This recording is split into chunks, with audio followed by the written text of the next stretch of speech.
All right. Well, thank you for coming to Intro to Mindfulness for Parents, Resources for a Mindful Family.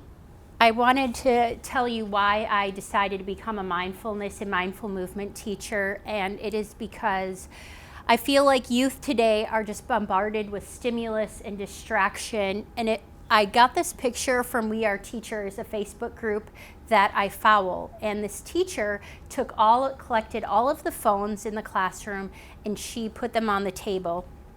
At the end of class, they did not look at the phones. Instead, they tallied the notifications that they had.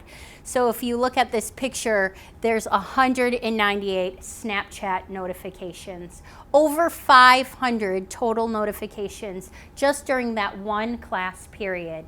It wasn't at lunch, it wasn't the whole school, just one class. And I don't know about you, but that makes me feel very overwhelmed, and those kids must feel very uneasy. Like I said, they're bombarded with distraction. And that distraction, they have an inability to disconnect and be present. They lack skills to be mindful, to feel how they're actually feeling if they're always switched on. And it leads into complex social engagement. When they're socializing with their peers, are they actually genuinely engaged, or are they, I got to check my phone because they have fear of missing out? Or, it's a selfie culture these days, so they're constantly taking selfies instead of being present in the moment. Also, they're having pressures at school, pressures in youth sports. So I've taught elementary school for the last 15 years, and the last 6 years I was in Seoul, South Korea at an international school, and while there I took the Mindfulness in Education program. That was through AMT, the one with the frog, the Academy of Mindful Teaching. It is the Eileen Snell Mindfulness Matters program. It's based out of the Netherlands. I did an 8-week course. And then I continued to become a mindfulness trained teacher. Also, this past January, I finished my Yoga Kids certification. So I'm working on teaching children how to be more mindful. Yoga Kids is also an educationally based mindful movement program inspired by Howard Gardner, Multiple Intelligences, and Maria Montessori. I also am in a 200-hour yoga program at Green Lotus. Today I'd like to talk to you about, first do a mindfulness activity with you, then I'll tell you what mindfulness is, what it is not, some benefits of mindfulness, give you some resources, and then we'll have a question and answer session at the end. Thanks for signing the email sheet on your way in today, and I'll be sure to send you those resources. And there's some Post-it notes and pens out there, so if you can just jot down your questions and save them for the end, I'd greatly appreciate it. We have lots to talk about today. Oops. I want to give you a couple seconds here to read this beautiful definition by Jon Kabat-Zinn.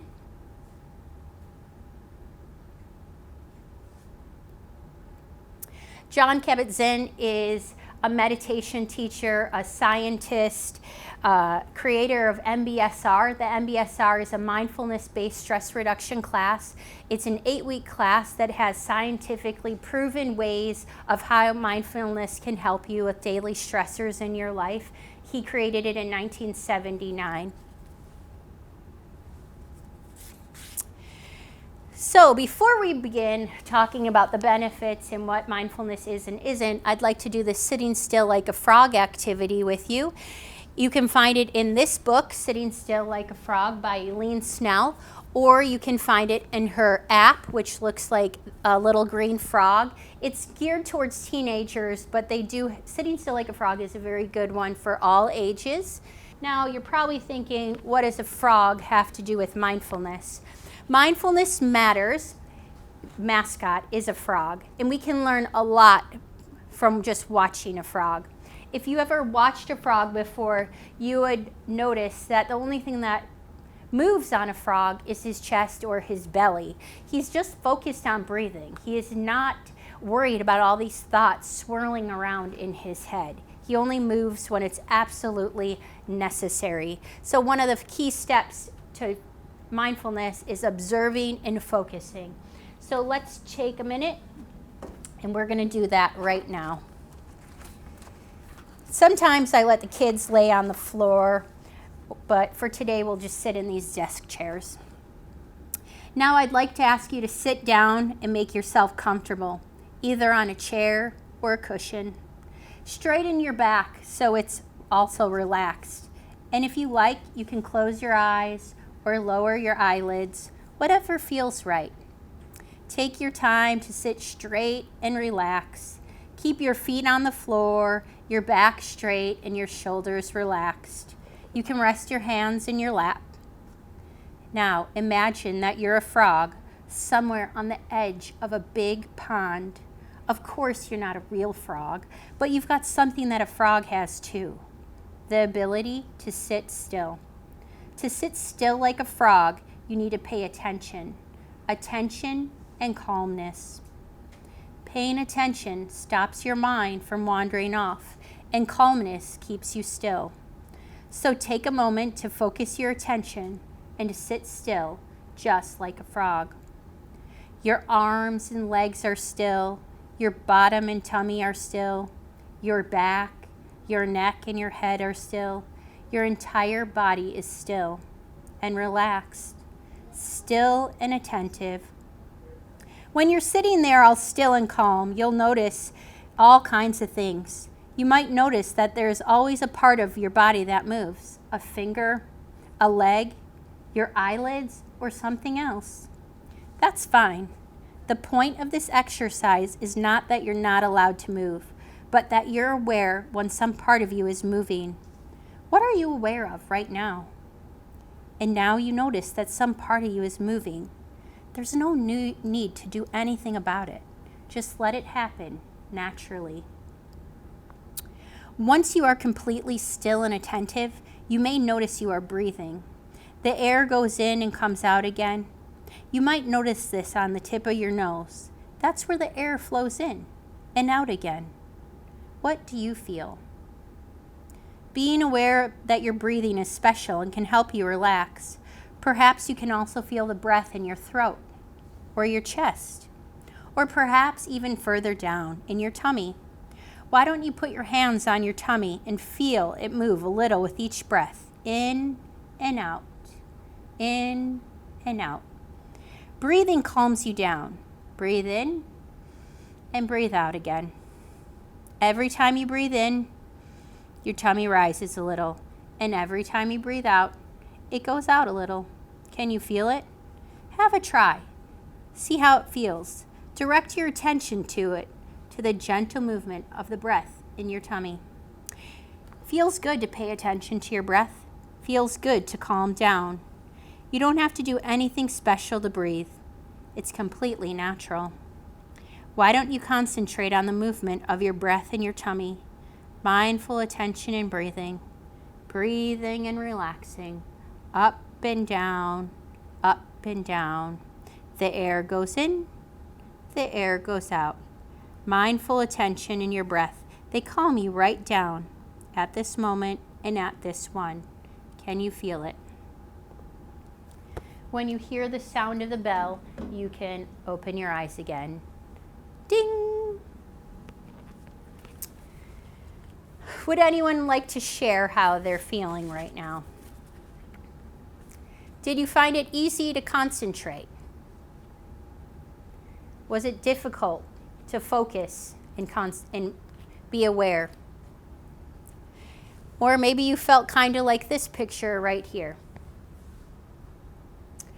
Sometimes our mind feels very full and sometimes it wanders, and that's completely natural. In fact, the first time I started practicing meditation about 10 years ago, I couldn't even sit still or hardly practice the breathing in Shavasana when I went to yoga. But I've been very consistent with my practice for over a year now, and Sharon Salzberg gives some beautiful advice, and she said when your mind starts to wander, you just bring it back and you start over again. And that brings us to learning how to concentrate. Teachers are always telling their students, focus, concentrate, pay attention. And they say that every single day in every school all over the world, but they never actually teach you how to do that. So mindfulness teaches us how to concentrate. It trains our attention muscle. It brings our wandering minds back. You can start recognizing and being aware of when you're having a wandering mind. And it also, you can learn to not judge yourself when you're having a monkey mind. It takes practice. You're training that attention muscle, but you can do it. Mindfulness also brings attention to our senses. Sometimes if I'm having a really hard week or a very busy day and my mind's spinning with everything that I have to do and the groceries that I have to get and the meeting at work, I don't even remember if I washed my hair, and then I probably end up washing it a second time. But in the shower is a great time to practice mindfulness and feel that hot water on your body. Or when you're washing dishes, which I also dislike, really just feel that water. And what does it feel like, the soap? Or like scrubbing the dish, getting the nitty-gritty off those dishes. Like, just try to be mindful in any activity that you're doing. When you go outside, if it's raining, feel the cold rain pelt your face, or maybe the cold snow, since we're in Minnesota. Mindfulness is just not about being aware of your outside senses, it's also aware of your inner senses too, and how emotions register and manifest in our bodies. So if you look at this second picture, this girl is really angry there. We can notice what physical sensations we're having in our bodies. Think of when you're angry. What physical sensations do you have? Or when you're sad, or when you're really excited. When I'm mad or frustrated, I can notice that I'm grinding my teeth. Maybe you're a fist clencher. Or when you're sad, we've probably all experienced like a lump in our throat or tightness in our chest. And the last picture, the roller coaster, I think hopefully everyone's been on a roller coaster and can feel lose our bellies. But also when we're super excited, how many of you have ever felt butterflies in your stomach before? Or when you're nervous? So mindfulness is just helping us become aware of our inner and outer senses. And this next quote sums it up perfectly. I'm going to give you a couple seconds to read that.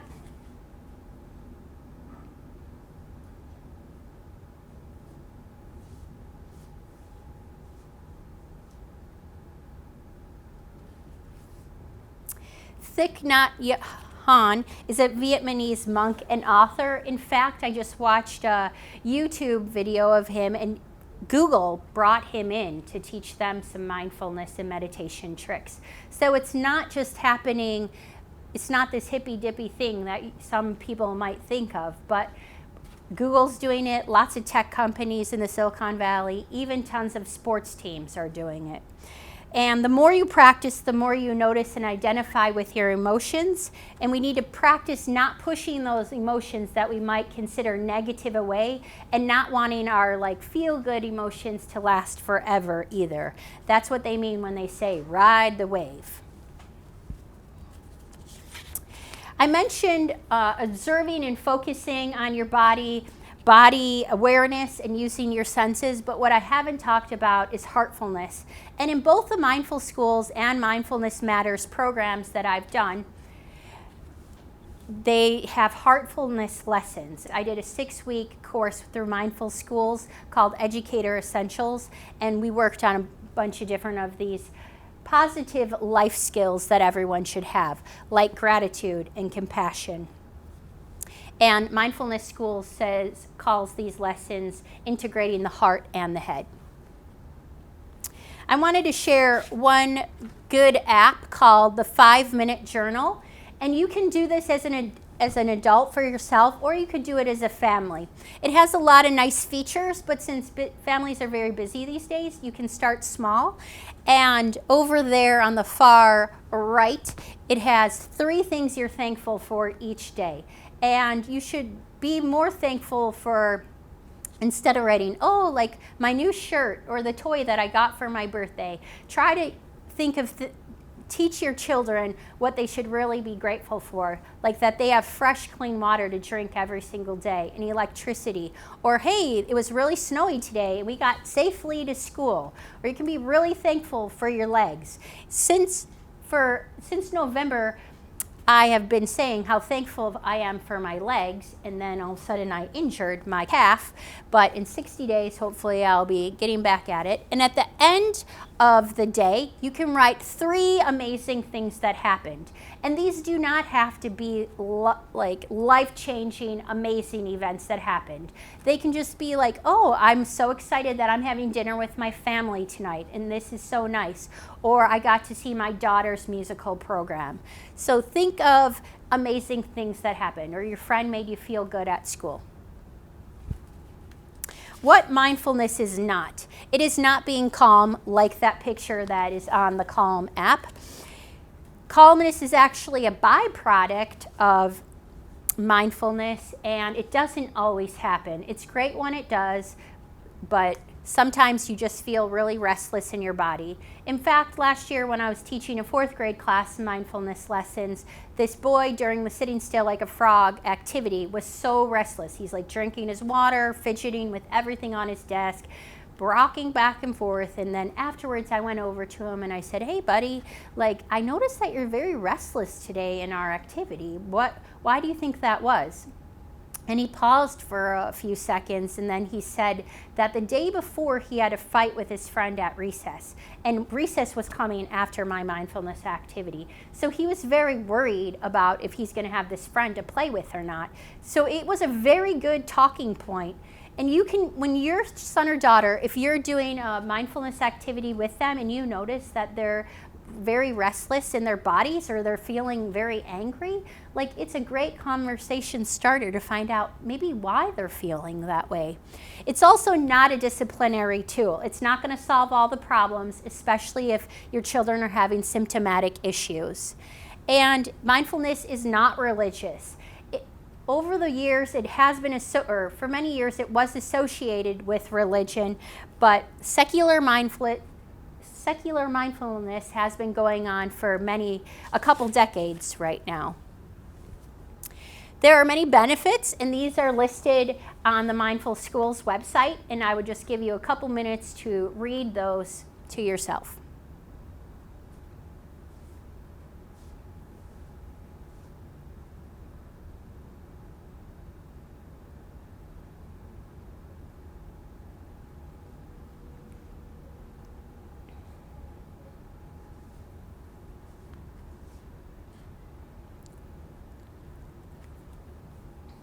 Over the last 30 years, there have been hundreds of studies done on the benefits of mindfulness on adults, and they have been very promising and listed these benefits, like some of these benefits here. The studies on children are incomplete, but they are improving. And I have noticed personally when I teach mindfulness in schools that they do focus and concentrate better, and they have more awareness about it. They are also sometimes a little bit calmer, and definitely impulse control I've noticed is better. Here are some apps, and I'm just going to talk about one, which is Calm app, which I use every day. It's very meditation focused, and I know that a lot of you think that meditation, when you think of that, is people sitting crisscross applesauce chanting Om, or that you might think that it has a religious connotation. But all of these apps here are non-religious, and there's many different forms. So Calm has sitting apps where you can just sit. They also have walking meditations, if that works better for you. You could just lay there, like Shavasana and yoga is another kind of meditation. Or my favorite, loving kindness. And I'm not sure if Calm has a loving kindness one or not. It's a metta meditation, and I'll talk about that in a few minutes. Calm has sleep stories if you can't fall asleep. It also has a kid's part and an adult's part. If you're afraid of flying, they even have a meditation for that, or a few of them. If you're having anxiety, they have specific meditations for anxiety. What I love about it is that it keeps a record of how many times you do it. So if you're like on day 90 in a row, it will tell you that. And after you listen to the meditation, it has a quote and a picture that comes up that's kind of inspires you to keep doing it.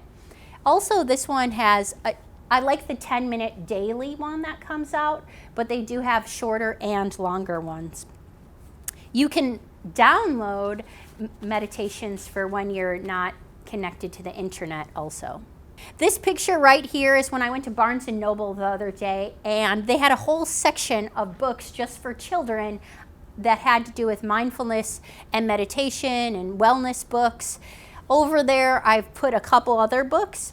I like the Master of Mindfulness. A 5th grade class wrote it with the co-founder of Mindful Schools, Lori Grossman. And it's awesome because it's 5th graders empowering other kids, giving them tools and techniques that actually work for them. This one right here, A Handful of Quiet, is by Thich Nhat Hanh, that Vietnamese monk that I talked about earlier. And this one gives the children like a very concrete activity to do while they're doing this mindfulness activity. So you give them 4 pebbles, and it has lots of activities that you can do. But one of them that I thought worked really well is that loving kindness meditation, or metta meditation. And so maybe with those 4 pebbles, they say, may I be happy, may I be healthy, may I be safe, may I be at ease. And then repeat that a couple times. And then think of a family member or someone they love. May my mom be happy. May my mom be healthy. May my mom be safe. May my mom be at ease. And then they think of somebody that they maybe are fighting with at recess all the time, or someone that they're not getting along with, or someone they just don't really like all that well, and they can say that about them also. And that really helps, I've noticed, to like accept people more for who they are. And that's another positive life skill that we're trying to teach children. Here are some parent books. Anything by Jon Kabat-Zinn. He was like the pioneer and founder of bringing mindfulness to the West. He's very good. Also, Daniel J. Siegel, that's the book in the middle, The Whole Brain Child. I haven't read that book yet, but that one is geared towards if you had little children. This one, Mindsight, is the new science of personal transformation. And there's another one by him that I like that talks all about the neuroscience behind mindfulness, how we change our thoughts, we can change our brain.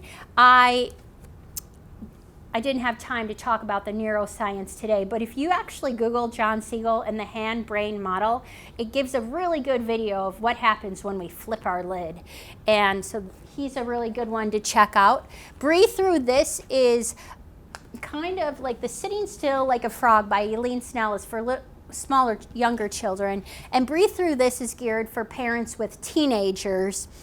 And that one also has some good tips, tricks, techniques, and meditations. And that goes very well with the Sitting Still app.